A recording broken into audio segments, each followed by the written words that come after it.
back, everybody. This is the thejonnymar, and I am continuing with Final Fantasy III for the PSP. So in between episodes, I did a little bit of level grinding and got all my party members up to level 50 after defeating Doga and Unai, who attacked us because apparently we had to kill them in order to get the keys to the final dungeon areas. And in this episode, we're going to start exploring some of those final dungeon areas. So to get back to the ancient maze, we have to get the invincible. So we're going to head back up to the northwest to grab the invincible, and then I will meet you over at the ancient maze. Alright, so we are outside the ancient maze. So before we head in, we do have a new letter from Mognet. So again, you want to have Ark as the lead person in your party, and this will give you another letter from Alice. And he asks how the Nautilus is doing, and it's doing fine. We don't really use it that much. It does have one more use in the game, and that is to find the hidden dungeon, which is a special dungeon added to the 3D version of the game. And that requires quite a bit more to do in order to access it, but we'll get there eventually. For now, we're going to head into the Ancient's Maze. So you're going to start noticing that the enemies are going to be dramatically more difficult in the next couple areas of the game. Essentially, they're like mini-bosses. Most of them are going to attack multiple times per turn, and they're going to have quite a few pretty powerful attacks. Now, fortunately, you're not going to face large groups of them typically. You're only going to face one enemy at a time. But again, the trade-off is that they are going to have more attacks and stronger attacks to use in battle. So be aware of that. And while you're in the Ancient Maze, there is one particular enemy to look out for, and that is the Behemoth King. The Behemoth King has about 45,000 hit points, can do some pretty nasty attacks, and actually has the only other significant steal item in the game. So other than the Gungnir, which we stole from Odin a few episodes ago, the Behemoth King you can actually steal Protect Rings from. Now, because I use 2 armored classes, Protect Rings aren't necessarily that useful to me, but it is something to be aware of. You also have to be aware of the fact that the Behemoth King is a pretty rare encounter, so you're not going to find them very often. So you need a thief at really high job levels, pretty much maxed out at 99, and then you're going to have to run around in here for quite a while to find one. Now in here you're also going to find some crystal equipment. So you're going to find one set of crystal armor for a armored character. Now fortunately you can also buy crystal equipment at a shop in the upcoming areas. But it's nice to get one set, and I'm going to spread them out on my different attackers here to make sure that they both get a boost to defense, both Ark and Ingus. So this area is pretty tame compared to the next area. So most of the enemies in here are going to have around 10,000 to 15,000 health, the exception being the Behemoth King. Whereas in the Crystal Tower, which is the next area of the game, the enemies are going to have a lot more health and are going to hit a lot harder. But here we get another piece of crystal equipment. So we'll throw that on our knight since we gave Ark our crystal mail.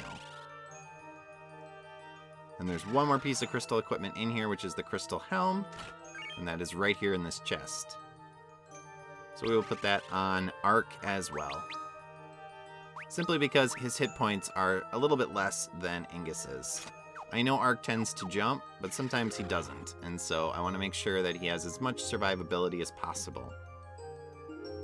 Now down here to the south, there are a couple other chests. And interestingly, in the NES original, one of these chests was the Ultimate Rod, which was one of the strongest rods in the game for a Black Mage or a Magus character. We still get the Break Blade, which was also in these chests, but you no longer get the Ultimate Rod. Instead, this right chest contains a Chocobo's Wrath. Fair trade-off, I guess? Considering we're not using a Black Mage or a Magus, I guess. I mean, we're not going to necessarily ever use those anymore, so I guess Chocobo's Wrath is more useful to us. This guy's pretty easy. I think he only has around 10,000 hit points, so he's going to die fast. And interestingly, in here, at least in the PSP version, I've noticed that when you go out of battle after a fight, there's a little bit of like a graphical glitch in the floor. I'm not sure why it's doing that, but it does. And it's a little off-putting. It's not horrible, but it's certainly noticeable.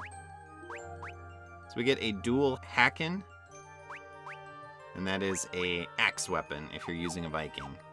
And you don't want the lightning elemental added to your attacks.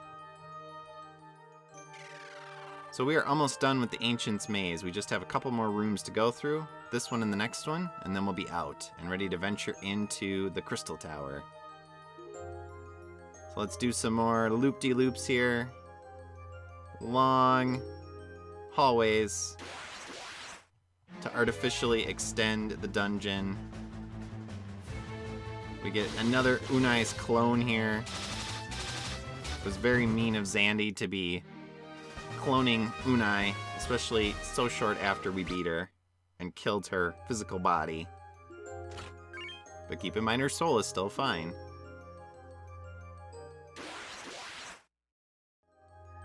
And yes, you will also have to fight Doga's clone, potentially, although it is in the Crystal Tower.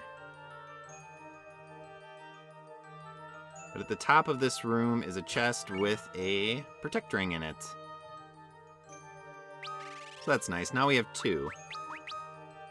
So what's nice about the Protect Ring and why I'm going to throw it on my ninja is it actually increases all of your stats by a couple points. So although the defense is slightly lower compared to the Genji gloves, I am going to throw it on my ninja. And certainly if you're using something like another mage, it is definitely useful to consider. In this chest we get the Holy Lance, another very powerful spear for our Dragoon, as if he needed it. So it's stronger than the Dragon Lance, and also can do light elemental damage. And then we have one more chest to get, and that is up here to the north. That final chest is the Hellish Claws, which are actually the strongest claws in the regular game. So if you're using a black belt, or a monk, wherever these claws are, where are you claws? There you are. These are the strongest claws you're going to find. They inflict poison, and they're a little bit stronger than the other sets of claws you might have. But that is it for the Ancient's Maze. Let's get out of here. We're going to save, and then we'll head into the Crystal Tower. Alright, let's head into the Crystal Tower.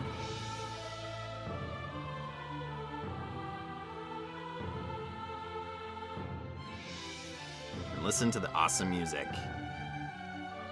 So there's 2 areas to the Crystal Tower. And you're going to face essentially mini-bosses in every random encounter, so be aware of that. You're going to have to do quite a bit of healing, essentially after every battle. So I'm going to use my Knight's basic cure spells to top people off, and then you might also want to buy a good supply of high potions for the future. But we're not going to go through this whole thing right now. We're just going to do a little bit of a taste here, a sample run. We're going to clean out the first floor, get all the chests that are available, and then we're going to head into Eureka, open up Eureka, which is the final side quest area, the final optional area of the game. And then we're going to head out, we're going to save, and then we're going to go get one of the most powerful weapons in the game that becomes available once you unlock Eureka, provided you've also exchanged letters and gotten the Orichalcum. So we get some Fumagarb. We're going to throw that on our ninja. It is a straight upgrade over the Genji armor. Better defense, and more importantly, better magic defense. Significantly higher magic defense, which will help our ninja with its survivability. So the door to access the rest of the Crystal Tower is actually at the back over here. But we're going to ignore it. We're not going to use the key right now. Once we finish off exploring Eureka and a few other things, then we'll come back and do the Crystal Tower. Now there is no save point in this dungeon at all, and it is pretty long, and you will have to do a boss gauntlet at the end. So you want to make liberal use of your teleport spell, clear out an area, a floor or two, teleport out, save, maybe go back through the Ancient's Maze to the Invincible to heal, and then come back in. If you get overconfident and think, I'll just push on and try to clear it all out at once, you're going to find that you may be in for a rude awakening. Because all it takes is one boss to get off some lucky hits, you'll get a wipe, and you'll lose perhaps an hour plus of playtime. So don't get cocky.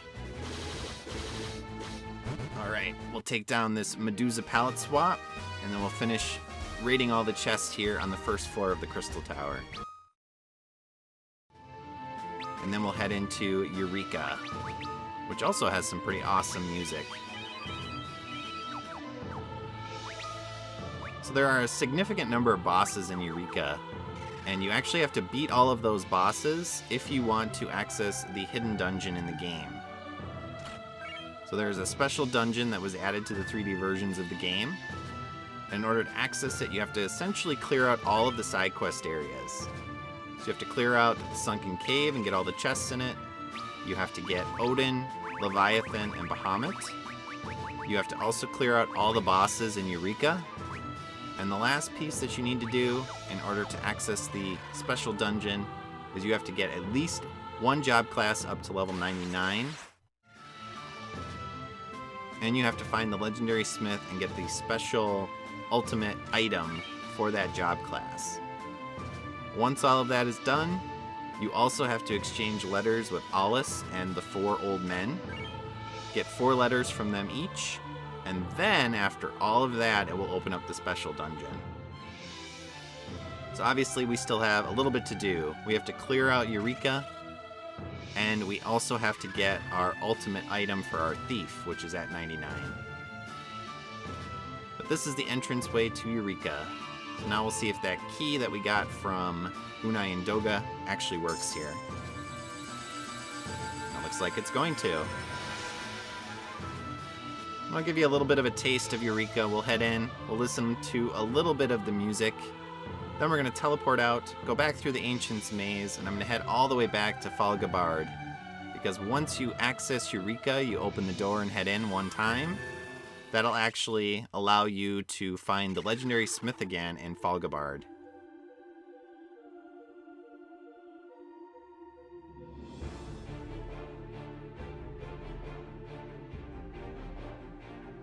So let's do that.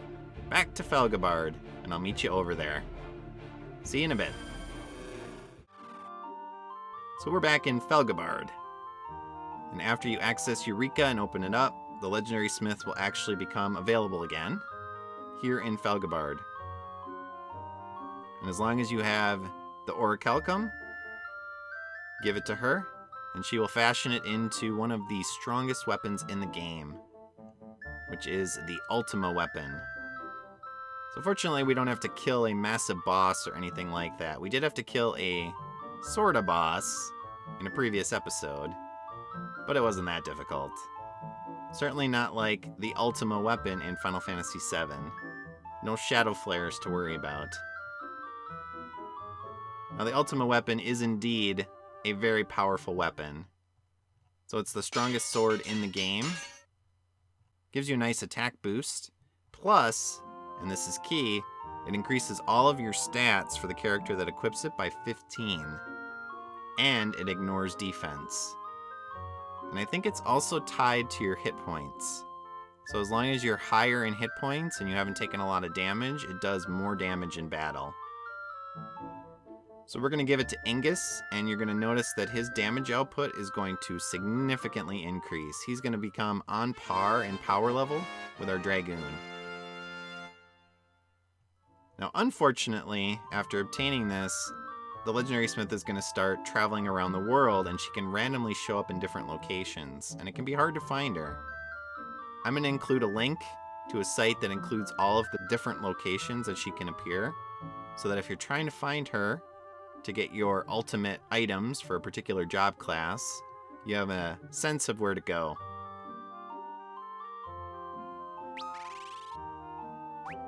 But that is it for this episode. In the next episode, we will head into Eureka and we'll start clearing out the bosses. So as always, viewers, thank you for the continued support. I really do appreciate it, and I'll see you all in my next episode. Let's see the boost that he gets here. Oh yeah. So long. Thanks for watching. If you enjoyed this video, please press like and leave a comment below. Please also subscribe to my channel and press the notification bell. See you next time.